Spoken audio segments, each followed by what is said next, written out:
El Mostrador Podcast remecemos la actualidad junto a Fran Castillo y un equipo de atrevidos panelistas. Juntos y revueltos, la conversación política que quieres escuchar.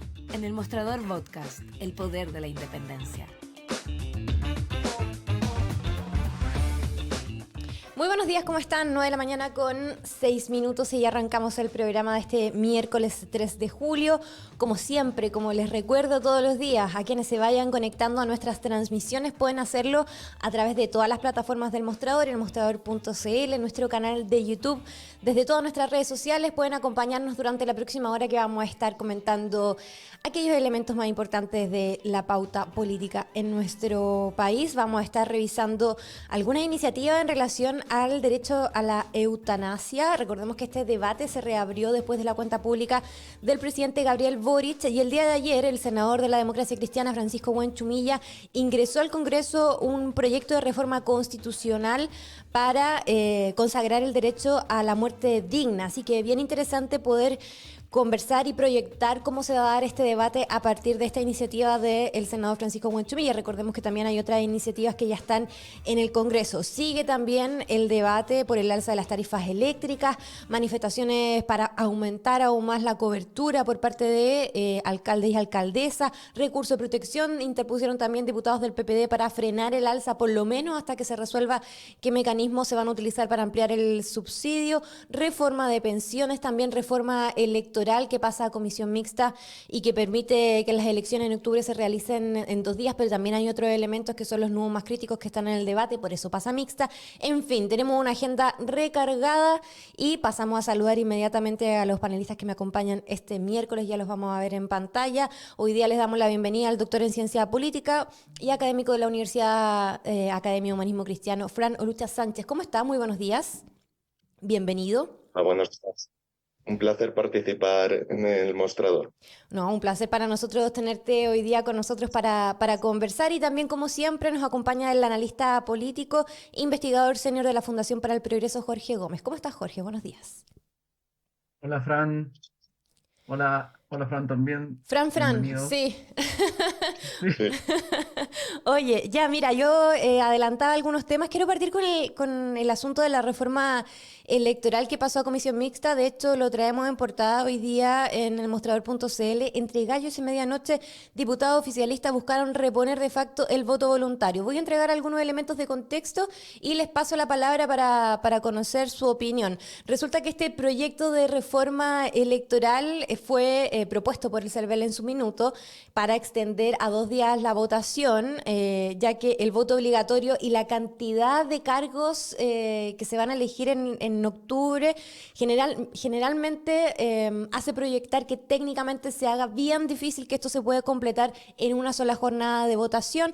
El CERVEL propone esto, se ingresa un proyecto de ley, pero que tiene otros elementos incorporados por parte del Ejecutivo, y uno de ellos, y el que genera el mayor conflicto, por eso esto pasa a comisión mixta, donde diputados y senadores van a entrar a debatir y definir cómo se despejan estas diferencias, tiene que ver con que las multas que inicialmente se iban a aplicar a los electores que no concurriesen a votar iban a estar asociadas a los 32.000 y 200.000 pesos. Bueno, esto es un elemento que se rechaza en la Cámara de Diputados. ¿Y qué pasa? Si es que no hay multas asociadas al voto obligatorio, prácticamente es un voto voluntario. Ese es el argumento que sostienen quienes defienden que esto se debe implementar de esa manera para dar garantía de que la gente efectivamente vaya a votar, porque si es que no se garantiza el voto obligatorio, básicamente lo aparejado a esta reforma no tiene ningún sentido legislarlo, ¿no? Y ese es el nudo más importante, por lo menos que se va a resolver en esta comisión mixta, y que trae nuevamente al debate qué pasa con el voto obligatorio. Cada tanto estamos debatiendo en torno a esto, y estas son las primeras elecciones que por lo menos de este carácter tan contundente que tenemos de cargo a elegir en municipalidades y gobernaciones, se espera una concurrencia masiva y técnicamente va a ser muy complejo también darle celeridad a todo esto. ¿Cómo ven el debate en ese sentido? Jorge Gómez, partamos contigo. Bueno, a mi parecer el uso instrumental del voto voluntario y del voto obligatorio tiene larga data en Chile. Es una discusión que se inició hace bastante tiempo y paradojalmente los distintos sectores políticos han apelado en algunas circunstancias al voto voluntario y en otras al voto obligatorio, según los vientos o las encuestas. Y paradojalmente siempre el planteamiento ha sido muy ad hoc según lo que se presuma que va a ocurrir en las elecciones. En algún punto se planteó el voto voluntario, eh, primero con una perspectiva en que se favorecía la libertad del elector, por otro lado se rechazaba porque obviamente eso generaba que los grupos más ricos, ¿cierto?, votaban y los más pobres no. Hubo toda una discusión hace bastante tiempo atrás con respecto a esto y hoy día vuelve esto en otras circunstancias que además generan mucha como contradicción.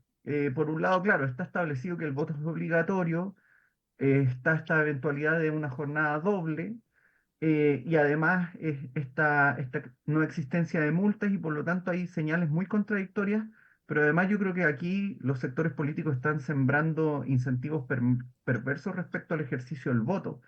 ¿Con qué fin? Yo ahí no lo tengo muy claro, no veo la explicación clara de las medidas que están proponiendo en este caso los legisladores respecto al ejercicio del voto y el diseño que se está haciendo para las elecciones, que además a mi parecer fue un error de cálculo, digámoslo así, del propio CERVEL en no visualizar esto y se les vino muy encima. Es un Sí. proyecto que se está haciendo muy tardíamente de modificación y por lo tanto me parece que aquí los legisladores están más bien eh, proponiendo a tontas y a locas medidas que eventualmente ellos presumen que son beneficiosas para ellos, no necesariamente para el ejercicio mismo del voto. Pero me parece que es una discusión de larga data que muestra muy bien el uso más bien utilitario de estas medidas y que son contradictorias cada tanto. Entonces, los mismos actores que en un momento dado defendían el voto obligatorio para garantizar que todos fueran a votar, luego terminan defendiendo el voto voluntario. Y esto lo hemos visto entre moros y cristianos. Y me parece que se evidencia nuevamente este problema de falta de responsabilidad de los legisladores. Sí, es un poco, claro, contradictorio porque no aparejar multa a esto equivale al regreso del voto voluntario en la práctica, tal como decíamos, y es un poco inentendible tras todo el debate que ya hemos generado en los últimos años respecto a la necesidad de volver al voto obligatorio. Fran, ¿cómo lo ves tú en esos términos y el carácter más de razones políticas que podrían haber detrás de esto? A ver, como ha indicado Jorge, es cierto que normalmente las posiciones socioeconómicas que mejor, que son más elevadas, pues tienden a tener una mayor participación política. Ujú. Entonces, también entendemos que el conjunto de la sociedad, y en este caso en el conjunto de la sociedad chilena, todos somos partícipes y todos esos procesos de toma de decisiones que se dan en las instituciones no nos son ajenos como ciudadanos y pertenecientes a esta entelequia que llamamos la sociedad, ¿no?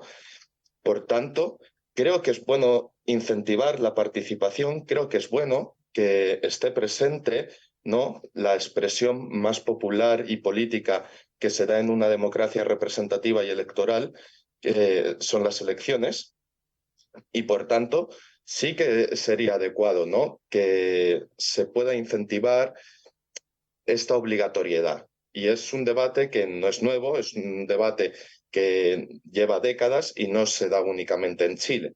La obligatoriedad del voto está bastante establecida en diferentes países de América Latina. Y de hecho es una manera también de legitimar el propio sistema, las propias instituciones, porque si hay algo que nos aúna y consensúa a todos y a todas como sociedad, son las propias instituciones, ¿no? Donde todas personas pueden expresarse, donde todas personas pueden acudir. Y entonces tenemos que tener representantes que puedan luchar por nosotros, que puedan expresar las voluntades que nosotros queramos hacer al respecto. Por otro lado, está la propia institución del CERVEL, ¿no?, el Servicio Electoral, que seguramente habrá diagnosticado, mirado de alguna manera u otra los diferentes componentes que se pueden hacer para incentivar dicha participación, porque eso es lo que más le interesa a la institución. Y es totalmente confiable que seguramente cualquier tipo de medida que haya podido generar al respecto en base a diferentes informes técnicos que habrán elaborado en el último tiempo, pues crean que la mejor manera pueda ser, como bien se decía, ¿no? Hace poco hubo elecciones en México y también se elegía una gran cantidad de cargos públicos y se vieron muy desbordados el propio Servicio Electoral Mexicano, el INE, y en este caso, además, hubo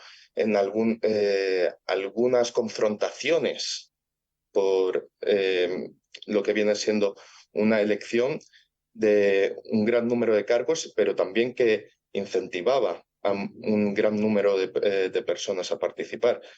Entonces, a lo mejor es un nuevo mecanismo, lo que viene siendo la participación en 2 días, en una jornada electoral de 2 días, pero será necesario, especialmente teniendo en consideración que aún sigue habiendo no un brote, pero sí que una constancia en lo que viene siendo la pandemia y lo que viene siendo el COVID, y es poner en riesgo a personas de adulto mayor en ese proceso electoral. Hay mucho también de argumento en relación a incentivar la participación mediante la educación cívica antes que multar. Esas eran parte, por ejemplo, las razones que da el senador José Miguel Insulza, señalando de que yo soy contrario a la multa, nadie es contrario a que el voto sea obligatorio, pero para eso se debe educar a la gente, incentivar la participación y la educación cívica antes que multar. Y para ser justos, las multas existieron siempre, pero nunca se cobran en el periodo anterior. Eso son parte de las razones que da el senador Insulza, que están aquí en la nota en el mostrador.cl. ¿Qué te parece ese argumento también, Jorge, que entra al debate? Me parece que siempre el tema es el equilibrio, es decir, cómo tú, por un lado, promueves a través de distintos mecanismos, educación cívica, una serie de instancias, la participación e incentivas la participación de la ciudadanía en distintas eh, situaciones, a través de incluso el rol de los propios partidos políticos en las actividades, la misma educación, ¿cierto? Esa es una instancia.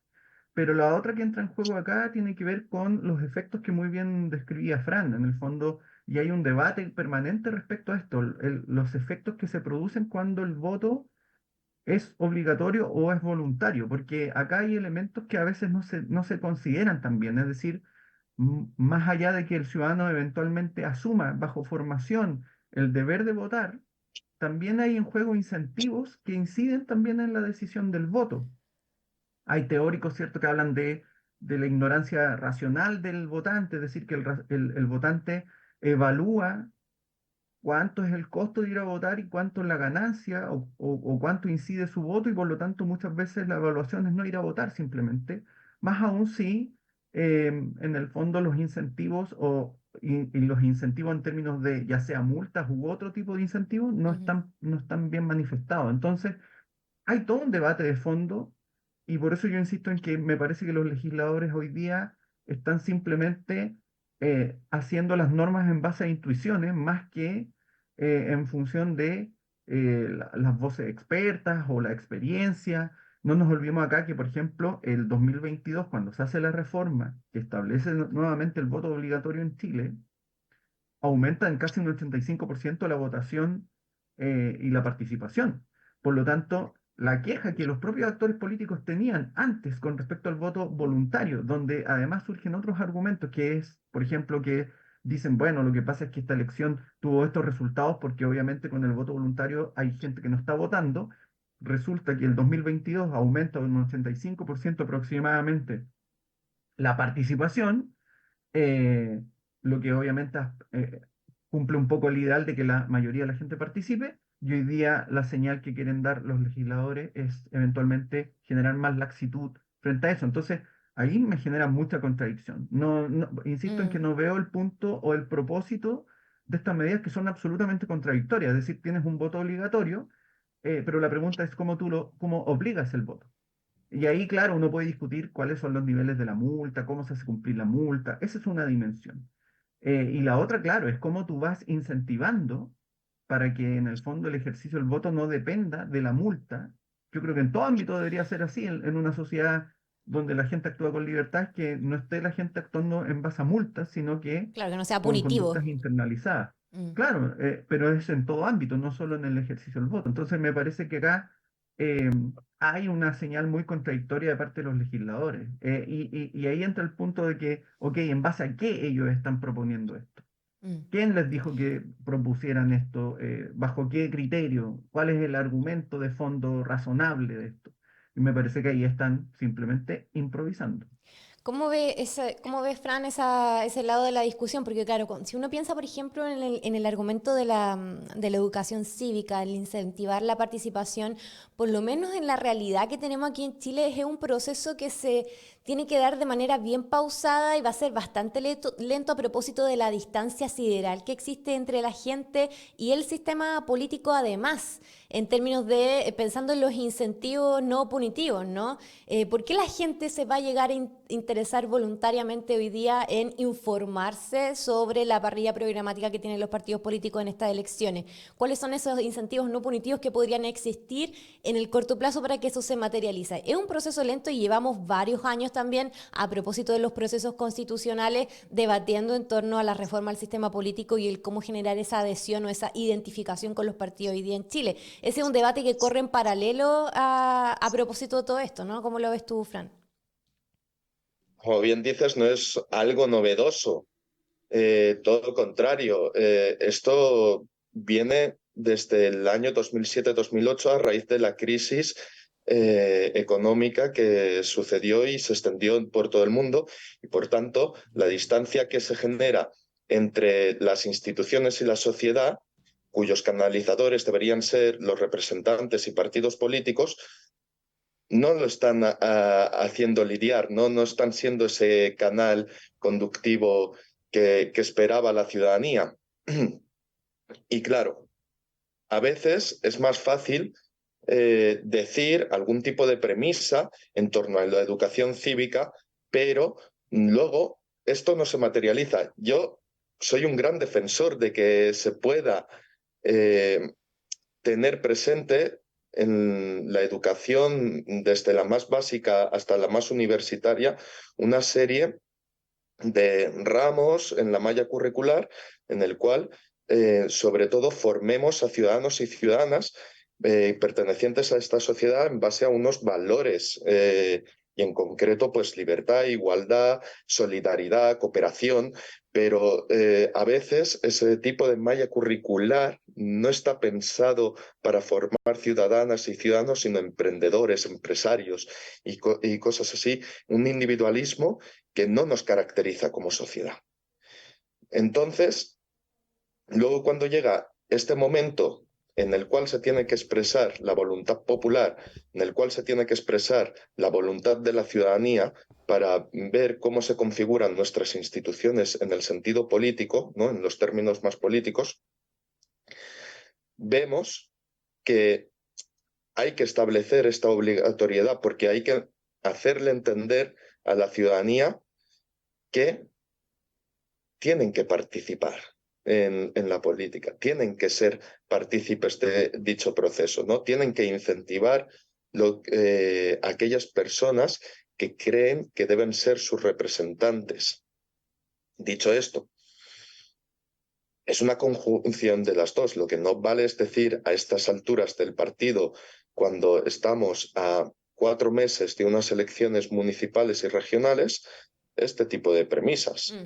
Eso todo se debería de establecer bastante antes, ¿no? Y nunca es tarde si la dicha es buena, dicen.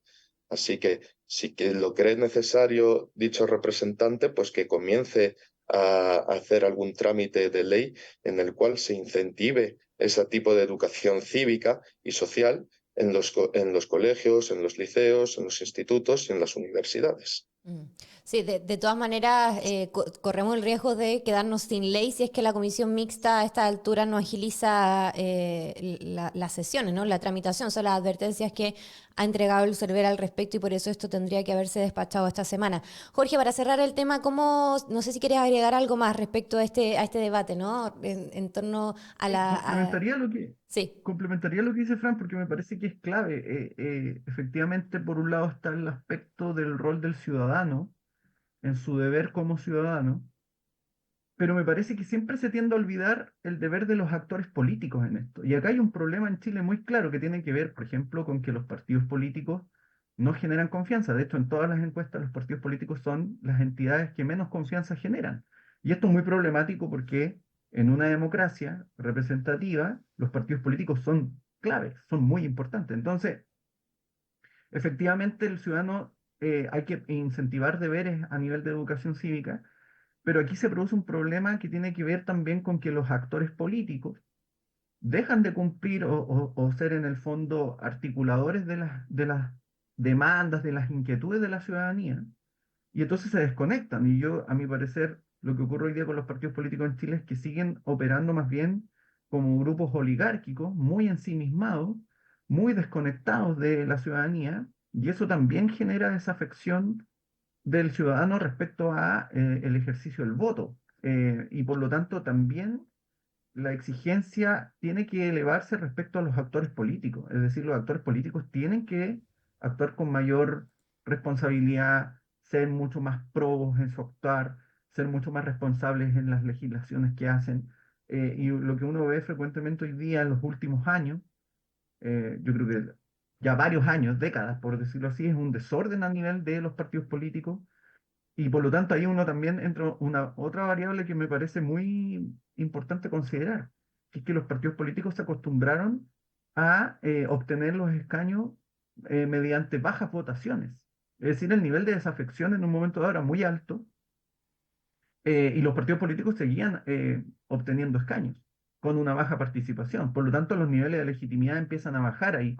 Entonces me parece que también la exigencia tiene que ir también de la mano a los actores políticos y a quienes aspiran a ser representantes de la ciudadanía. Lo que pasa es que siempre se le endilga al ciudadano la responsabilidad, pero nunca se le exige a los políticos ser más responsables en su ejercicio. Mm.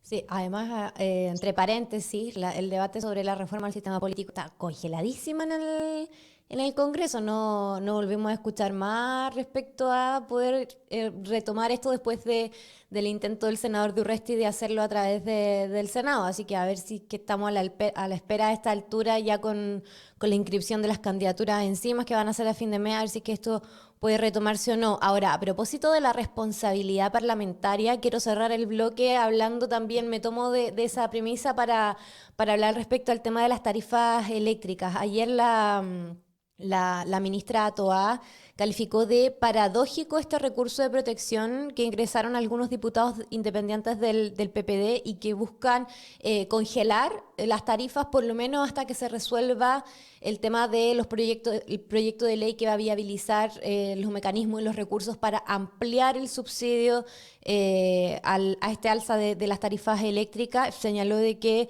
resulta curioso porque el propio Parlamento aprobó ese proyecto y ahora se está buscando detener lo que esa misma ley aprobada en el fondo busca implementar, ¿no? Y también hay presiones por parte de alcaldes y alcaldesas quienes señalan que también hacen la advertencia de que hay que congelar tarifas hasta que por lo menos esto sea resuelto para darle las garantías a las personas, pensando de que de aquí a fin de mes ya esto se va a ver reflejado en las cuentas de la luz de la gente, ¿no? ¿Cómo han visto el desarrollo de ese debate? Sabemos que ahora la mesa técnica va a entrar a discutir las propuestas, estos tres mecanismos que el ministro de Energía ingresó, ¿no? Propuso como algunas medidas que permitiesen aumentar el subsidio mediante la recaudación adicional del IVA, aumentar también el impuesto verde, etcétera. Todo esto va a pasar a ser estudiado, pero en paralelo está toda la presión para congelar mientras eso no sea resuelto. ¿Cómo lo ven en esos términos para cerrar el bloque, Fran? Bueno, en primer lugar, claro, hay que volver al 2019, que es cuando se sucedió este congelamiento, ¿no?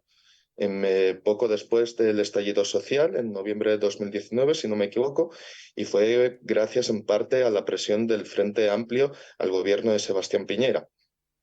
Dicho esto, ahora nos encontramos en un escenario diferente, y nos encontramos en un escenario diferente en el cual, pues, obviamente, estamos en un mundo en transición en el cual se está apostando por las energías limpias y renovables y estamos dejando atrás lo que viene siendo ese gran gasto en combustible fósil.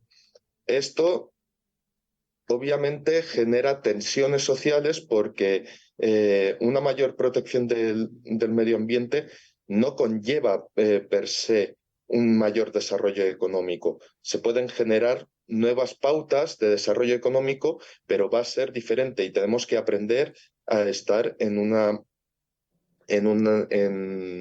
como humanidad, ¿no? Tenemos que aprender a estar en un momento de crecimiento económico, de no ser tan consumidores al respecto, ¿no? Y ser mucho más responsables con el entorno en el que vivimos. Ahora, por otro lado, como bien remarcabas, ¿no? El gobierno va a presentar un proyecto para tipificar lo que viene siendo los subsidios eléctricos, pero sobre todo creo que hay que hacerlo con responsabilidad.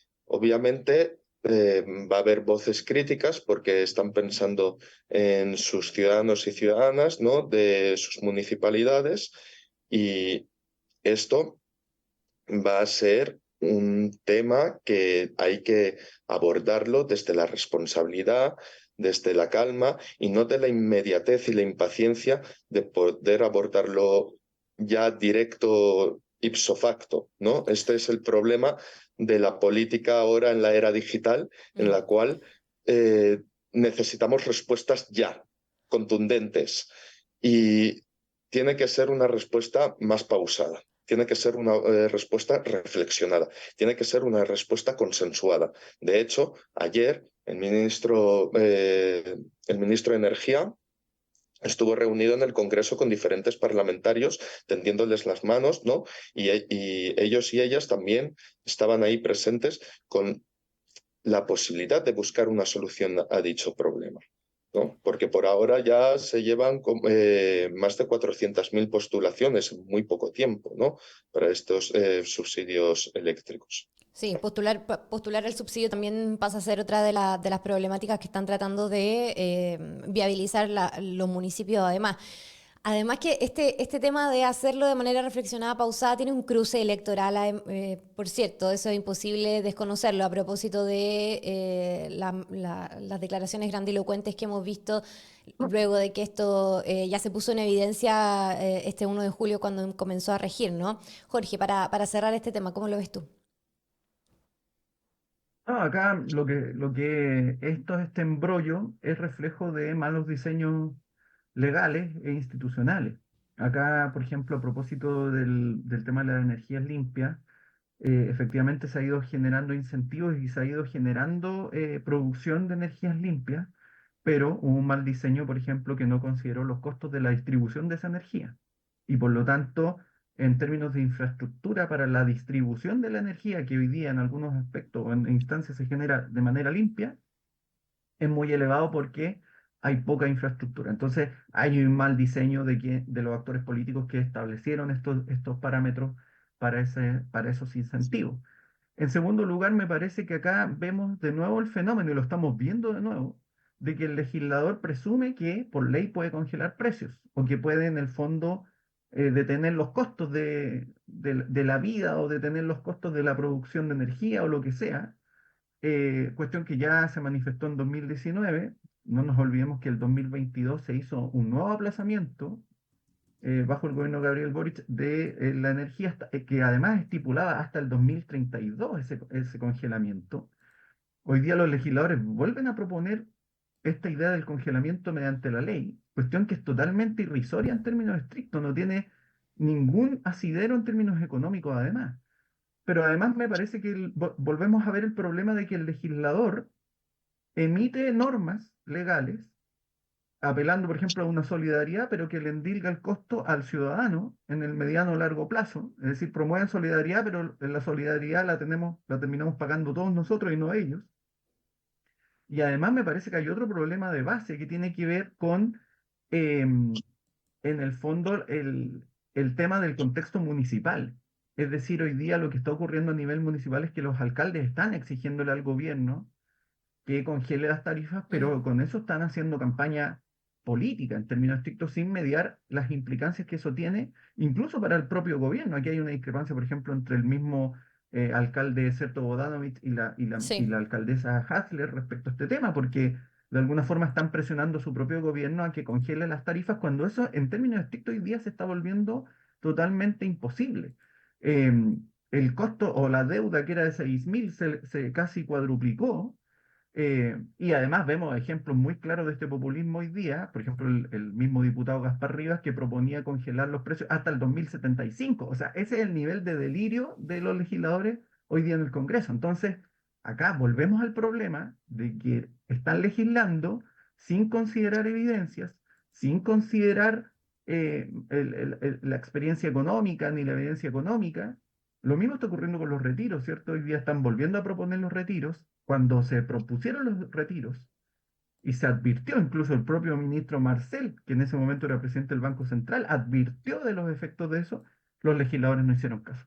Entonces yo creo que aquí estamos de nuevo frente a ese problema, donde el legislador en el fondo, vuelvo a insistir, presume que puede congelar los precios por ley, hace solidaridad endilgándole los costos al ciudadano y además no consideran en el fondo los efectos que eso tiene en el mediano y largo plazo. Entonces, con eso generan además un problema mayúsculo que es la distorsión de los precios. Y yo creo que hoy día los chilenos vamos a terminar pagando esa distorsión de los precios, porque además hay otro detalle cuando se dice las generadoras de energía, el precio no está regulado, eso es errado. En el fondo, la Comisión Nacional de Energía siempre regula el precio, es un precio muy regulado, es una instancia que está siendo regulada permanentemente.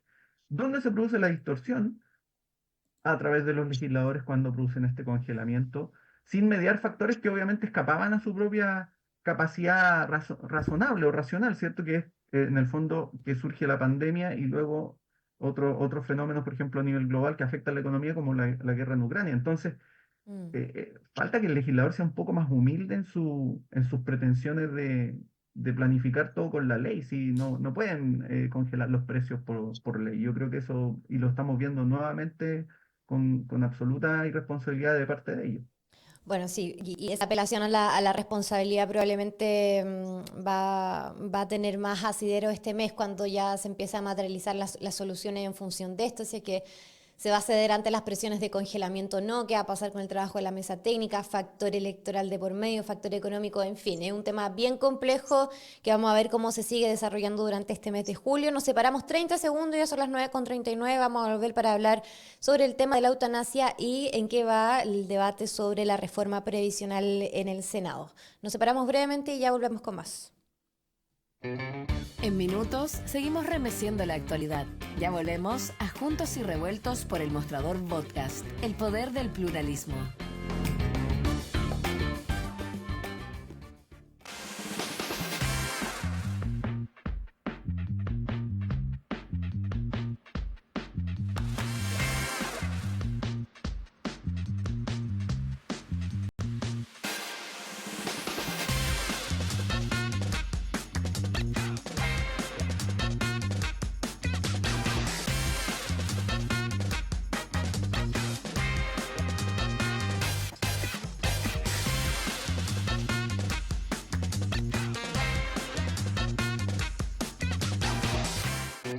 Regresamos a Juntos y Revueltos, la conversación política que quieres escuchar. Bien, para quienes se han sumado a nuestras transmisiones, les cuento que estoy conectada junto al investigador senior de la Fundación para el Progreso, Jorge Gómez, y también hoy día nos acompaña el doctor en Ciencia Política y académico de la Universidad Academia de Humanismo Cristiano, Fran Olta Sánchez. Despejemos el tema de la reforma constitucional. ¿Cómo ven? Eso se supone que hoy día miércoles, en la sesión de la Comisión de Trabajo del Senado, las aspiraciones que tenía hasta ayer el gobierno era que se pudiese votar la idea de legislar de la reforma previsional, pero esto finalmente no va a ser así porque decidieron aplazarlo una semana más a la espera de que la mesa técnica que está trabajando en paralelo pueda concluir su trabajo el día de mañana, si no me equivoco, y entregar así un informe técnico que básicamente era la razón del por qué los senadores de oposición no querían comenzar ya con la votación de la idea de legislar para tener sobre sobre la mesa la garantía de este documento y pronunciarse sobre el texto en esta idea de legislar, ¿no? A favor o en contra, no repetir lo que pasó en la Cámara de Diputados, donde finalmente pasa a la otra Cámara un proyecto vacío, sino que ya tener las garantías de una discusión más de fondo antes de comenzar con la tramitación en particular. Recordemos que en el Senado esto se vota en general primero y luego vuelve a comisión y ya se empieza el trabajo más detallado. Además, el próximo 23 de julio se van a comenzar a tramitar los 5 nuevos proyectos de retiros previsionales en la Comisión de Constitución de la Cámara, algo que sin duda también pone una presión adicional al debate sobre esta reforma previsional en la Cámara paralela, que ha sido iniciativa, por ejemplo, me lo mencionaba Jorge en el bloque anterior, del diputado Gaspar Rivas, algo que a todas luces, incluso el Banco Central ha señalado que es una profunda irresponsabilidad por parte de los parlamentarios volver a instalar sobre la mesa. ¿Cómo lo ven en esos términos, Fran? Partamos contigo.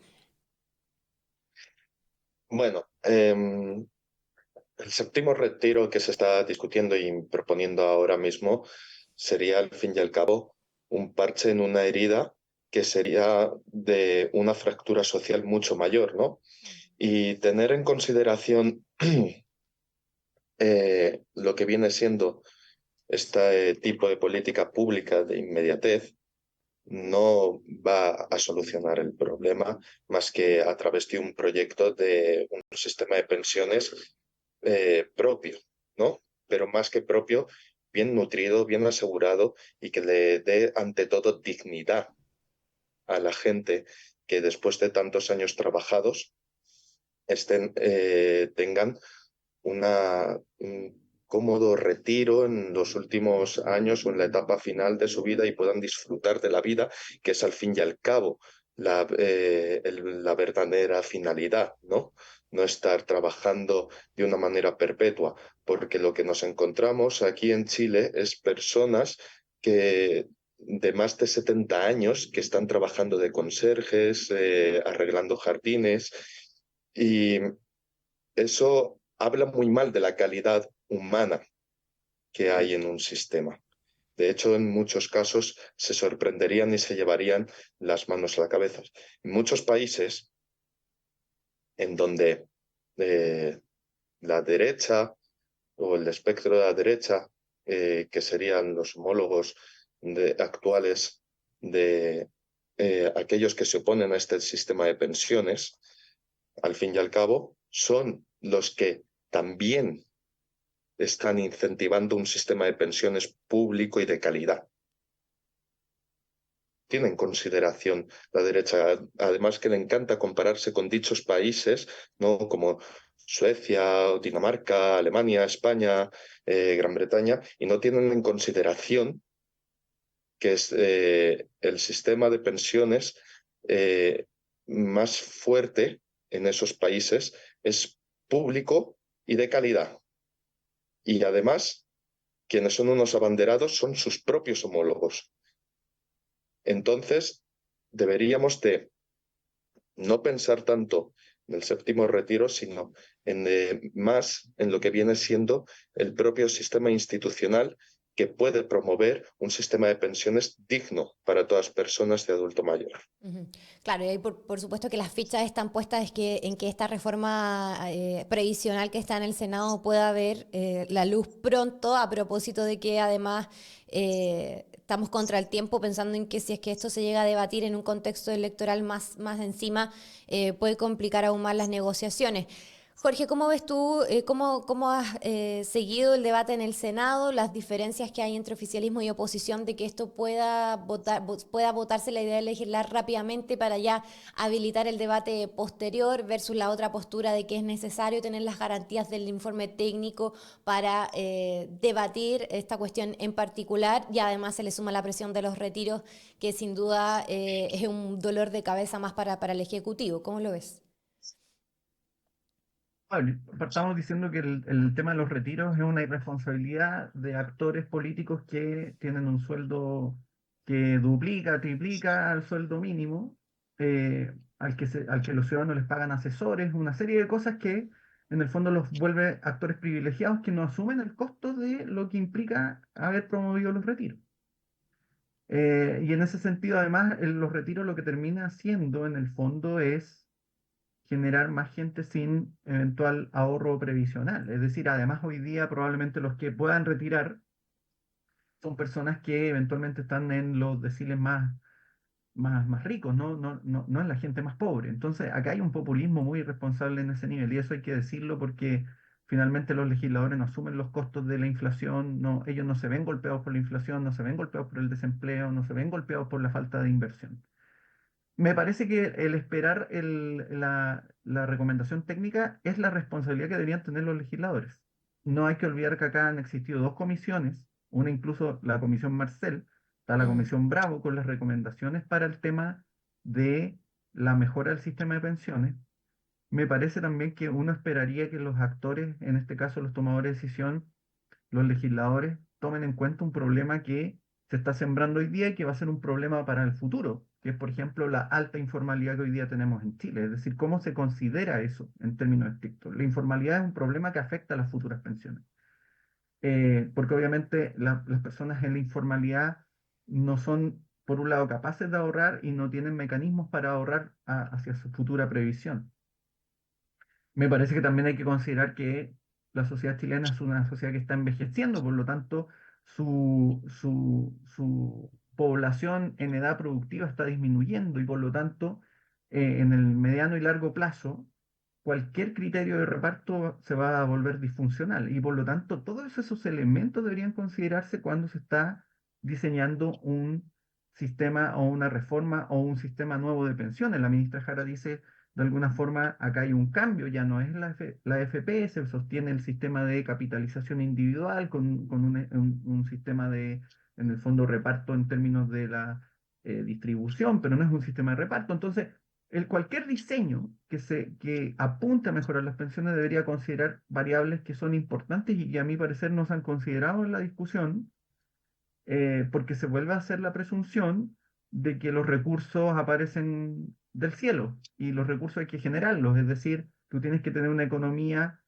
con alta productividad, con alto crecimiento para tener los recursos para sostener, por ejemplo, una población que va envejeciendo y tienes que atacar el problema de la informalidad laboral. A mí me parece que ese es un tema que en la discusión se ha dejado muy atrás mano y que ha ido aumentando. Hoy día probablemente el porcentaje de personas en informalidad son, no sé, si no quiero exagerar, 2.500.000, no sé, pero es un número importante y por lo tanto, ¿cómo tú evitas que hoy día el problema de la informalidad termine siendo un problema en el mediano y largo plazo? También es parte de la discusión. Entonces me parece que esperar los consejos técnicos es lo adecuado en este tipo de diseño, porque de lo contrario, malos diseños luego se traducen en problemas adicionales o en efectos incluso más graves que obviamente no los asumen los legisladores, no los asumen los grupos políticos, sino que los tienen que asumir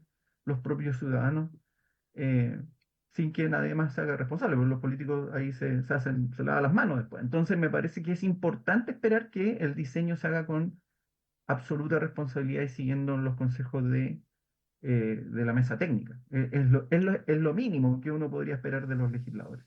Sí, va a ser interesante también conocer esta semana ese informe a propósito de que, según lo señalado por la ministra Jara, además del cronograma que se está llevando adelante respecto al debate, habrían, no sé, 14 de 15 puntos donde hay ya acuerdo sustantivo. Persisten estos no más críticos que tienen que ver con la distribución del 6% y la separación de la industria, donde algunos plantean que podría ser un debate, separación de la industria para dejarse hacia adelante, así que vamos a ver las luces que entrega el informe técnico respecto a los nudos críticos del debate y que probablemente a partir de eso se va a diseñar la conversación entre oficialismo y oposición para los próximos días.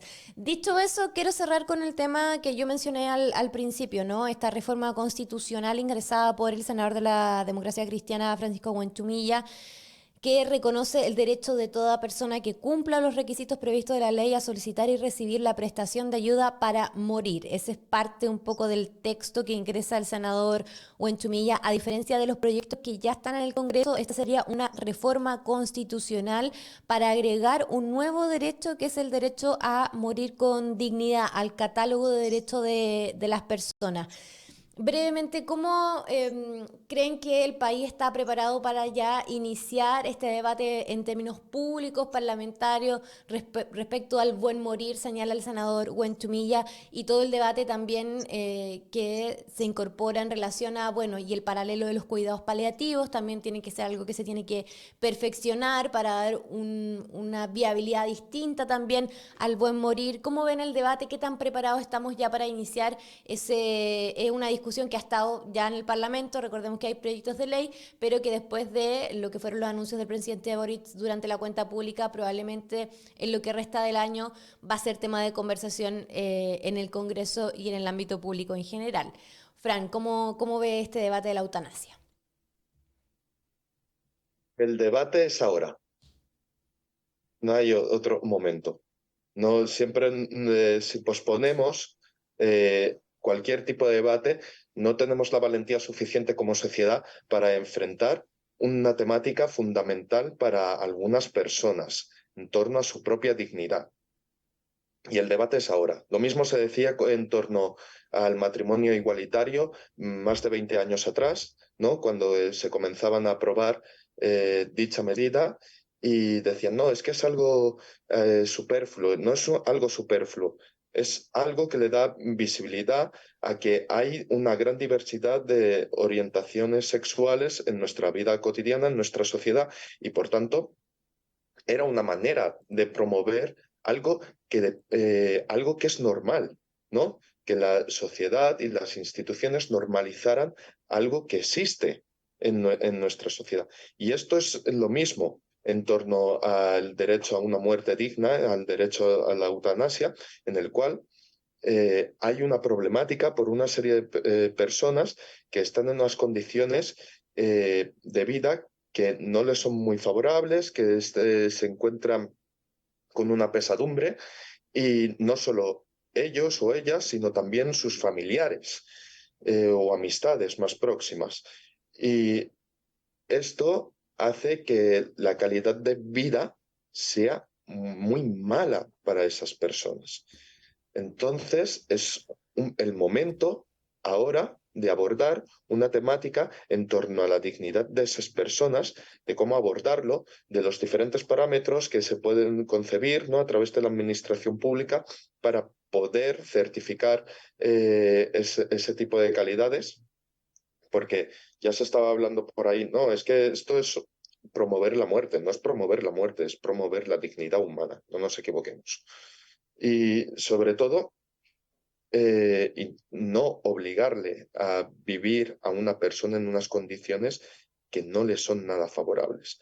Porque si hay algo que no somos libres como seres humanos, porque ya el mero hecho de nacer en una determinada familia, el mero hecho de nacer en un determinado país, el mero hecho de nacer en un tipo de sociedad, ya no nos hace libres.